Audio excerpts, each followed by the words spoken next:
Alright guys, gals, welcome back to Step 1 Survival. I'm Staff Sergeant Badass.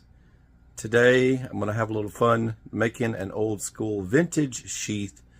I kind of took it back from, it was cowboy style stuff, and it goes to like camp gear, and I was like, why make something new, like recreate the wheel, when I could take something old school that's already unusual that doesn't exist anymore. You can't buy this. It's impossible to buy. You could get like the old knife and hatchet set, not new, and they're like $1,000. Insanity. I can't believe they cost that much. It's from like the 1950s, and then the newer ones that actually still have the sheath fully intact were like 1960, and it's a Weston. There's like a W whatever, I can't remember the I've got some photos of one I found on eBay that no longer exist. It's like the old ad for it, and I'll share.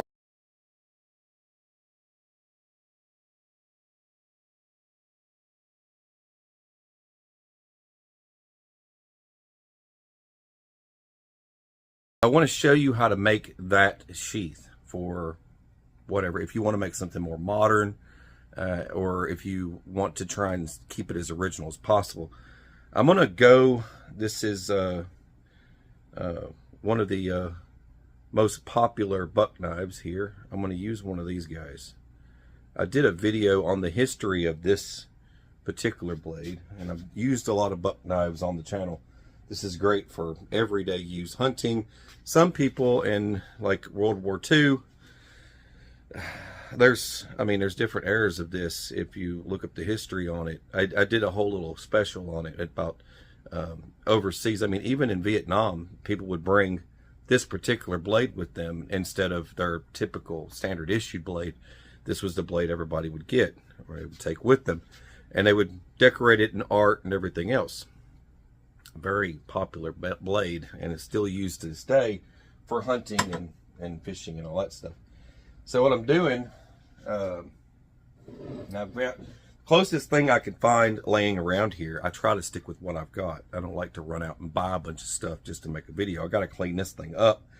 It's been used many years, but I've got this guy here, and I think it's the East Wing or something like that. I can't remember what this is. It's been bashed to crap. So I've got to sharpen it. I'm going to polish it and clean it up, and I'm going to give it a new handle wrap, and she should be good to go. Perfect for this project and teaching you how to make this so that you can make one for yourself. So I was going to keep it like, let's go new age with it, and let's take some newer blades and stuff and make it really crazy, because I could, but that kind of takes away from it. And then it's just like everything else that we don't like nowadays. So I want to keep it with something more traditional. So I'm going to make a camp setup, cowboy style. It's a combo kit of a hatchet and knife together, and I'm going to get started right now, so don't waste any more of your time. All right, the first thing you're going to want to do, you take the original sheath that this comes with. You're not going to be able to use that because we're going to be dyeing this, and we're going to keep it traditional, just like theirs was. Its original color is saddle tan, so we have saddle tan, so we have everything we need. We have the proper gauge leather. I'm doing it exactly like that sheath. I'm not changing anything, and you can't buy this. You can't buy this anymore, so this is going to be fun. All right, so we're going to make one. Here we go. So you get the leather weight. Get you a nice little sheet of it right here, just like I've got here. I've already started kind of molding it. I said, hey, I better stop doing that because I'm not showing it, and I do that. I have a tendency to, I don't mean to. All right, so you're going to mold this, and you can use your fingers. Once you get this wet, it's very pliable leather. This is just 8. Actually, I think this is like 9. It might be 8. Probably between 8 and 9 ounce. See how easy that is to ply? Man, you could do that with your fingers. But you could get that going with your fingers. I kind of do this. I make kind of a knife hand and just go around the leather. And you don't want to use anything too crazy. Like, I've got dowels that are like wood that you use for particular stuff like this. But once you start doing that, oh man, because you press too hard and then all of a sudden you're left with a giant line that you didn't want, a crease. And if you do it like this, it'll dry nicely. It'll dry real nice and be ready to go. You don't want to make it too crazy, because it doesn't have to be real deep. It doesn't have to be as deep as the original sheath. It doesn't need all that space, because look what you're going to have here. You know what I mean? And I don't want it to be I don't want it to be like this sheath, because this sheath has a blade stop on the edge to keep the blade from cutting the stitches. I'm not making that because I have to make it like the original sheath. So you don't want to cheat it and try and come up with something crazy, because that's not what it's supposed to be. So you want to keep it traditional. I need this because we're going to end up having to cut this excess off, and then we're going to tack this down, but I need to get it just right as the curves go. Okay, so that's enough. I don't have to do anything else to that. I can just let that sit there and dry, and it'll be fine. Now this excess, what you want to do is kind of set yourself up for future use. So the excess that I'm going to be trimming off of here, I'll be able to use for a snap or whatever I need to do, because I think it's got there's a couple of sections of it, so I just have to make sure that I do this, because I freehand a lot of this stuff that I make. I go off of what I remember and see, and I just visualize and try to make it identical. So that's kind of what I'm doing here. So I'll get as close as I can. So where I see the rivets are on the photographs that I found, I can actually put them here. And I'm doing the exact same belt loop style as the original. I don't want to, we're not adding some fancy clips or anything. We're keeping it old school and keeping it real. And I want it to look that way, so I'm going to keep it like that. So I got to let this dry now. This always takes forever. So, but when you come back, a day will pass and this will be dry and we'll continue on. So next time you see me, I'll be wearing a different shirt, I'm hoping. Anyway, I'm just messing with you. All right, so there we go. I'm gonna let that set and I'm gonna let that dry, and we'll come back to it. Now the rough cut of how this works. I've got this cut out. It's still drying, but it was cuttable. I wanted to share the, it's complicated and hard to explain, but in the pictures, if you really pay attention, so this would be your front. This will be your front. And then, now the hatchet only goes through just the head, and then it comes out a little porthole in the back. So back here, so this would be the back. I went ahead and cut the front and the back to show you. So these would go together like this. And then, of course, you got to follow the rivets where they need to go, like here and here.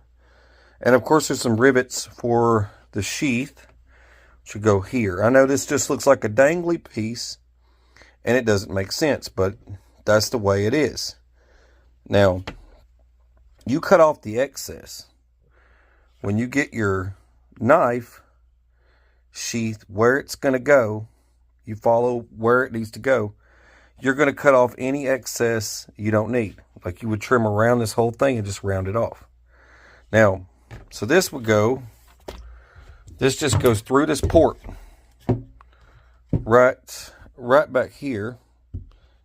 Yeah, I took this junk. This hatchet here was garbage. Like it could have just been thrown in the trash. I've had this thing, it's just been beating up stuff for so long. I took it and I did it the way it's supposed to fit in here, and I cut the steel here. I polished this all up. It was rusted, so but I did that. I sharpened it up razor sharp.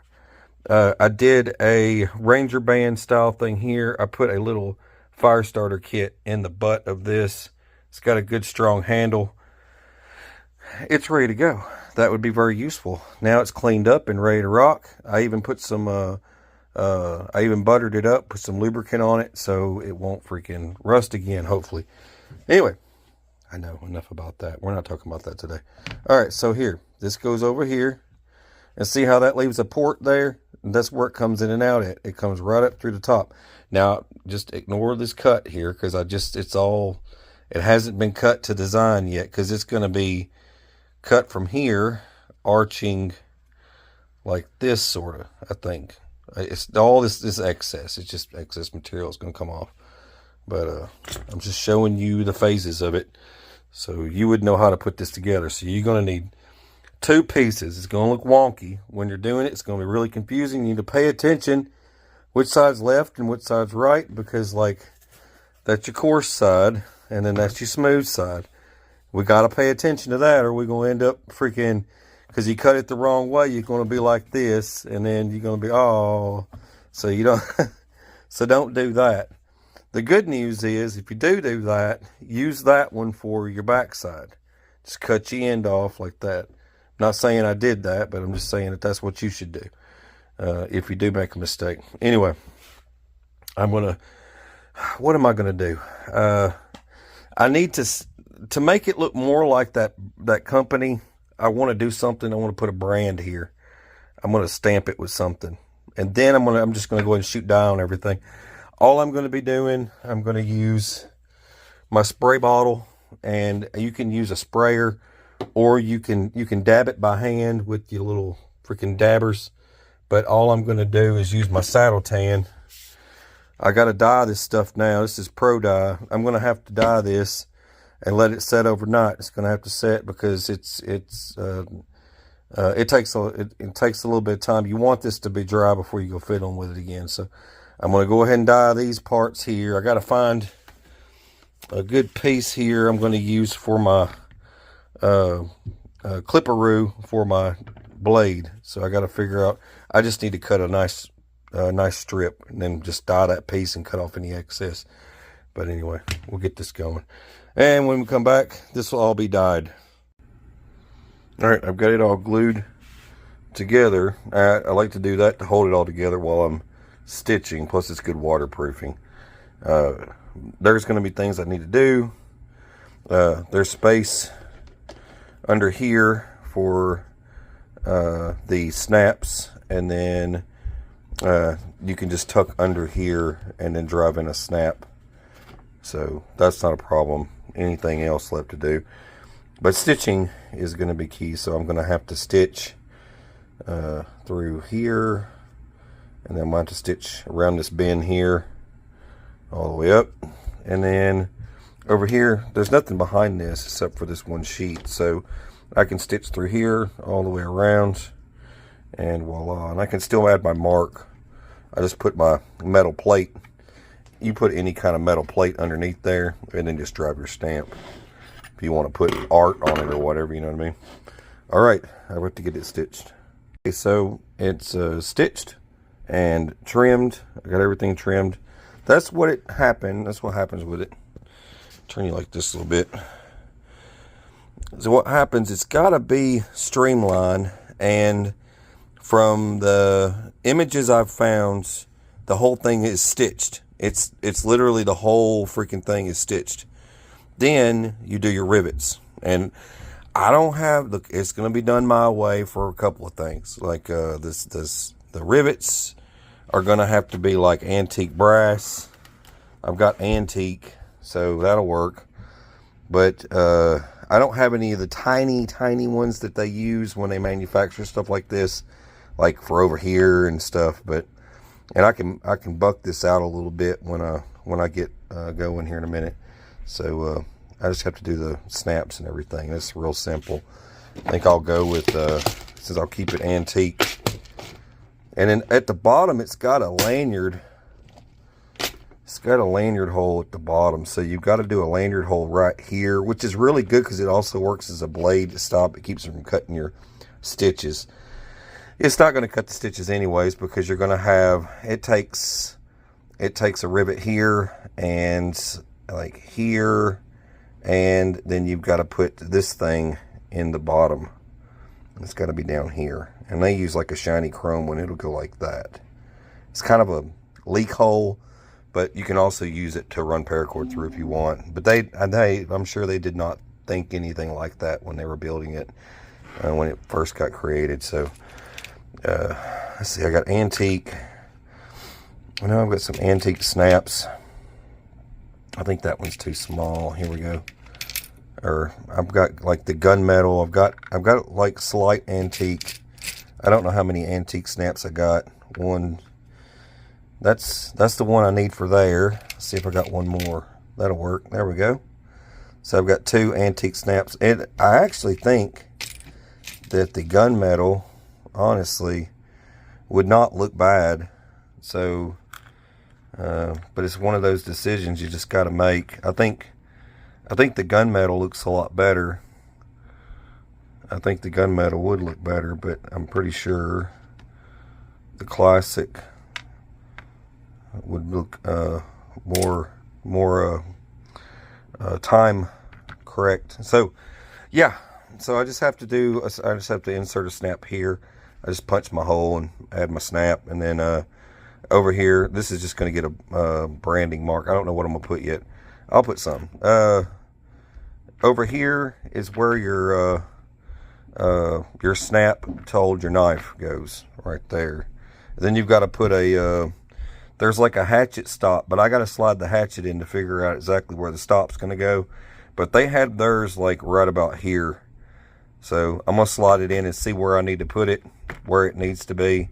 And I'll put it, if it's got to come in more, I'll just put it over here. It's just fine in some cases. But yep, that's where I'm at. I'll be done in a minute. And that is a wrap. I'm going to put it together and take it outside so you can see it better. But snaps for here. Got this and the drain hole. All the rivets are where they're supposed to be, except for one. I don't know if I need it. I already have one here, but I'm gonna try it again.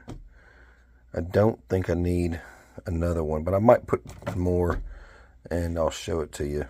But so far so good. And I ditched the handle. I didn't like it, so I made a new one. It'll work until I can stop being cheap and buy another hatchet.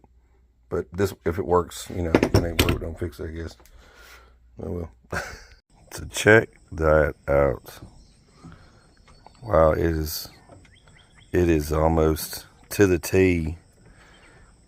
I think if I do another one of these, which I am, I'm gonna have to make another one because I really like how this one turned out. This, wish I could have gotten a little bit more bulge on that, but the reason for that dropping like it did is because I had to stretch it. But it's fine, it still works. Underneath, just a simple, they got the slits in the back like you're supposed to have. That's how it's supposed to look. I'm gonna have to swap this out, like the hatchet. I'll have to swap the hatchet out for a traditional E-swing, like the camp axe. I'll swap it out so it's more official. I use what I got when I have to make a video like this, and I had the knife already, and it needs a home. So for just 33 cents a day, you have to support your knife needs. Anyway, hope you guys enjoyed it. Please share and like and subscribe if you haven't already. And God bless. Take care and stay sane.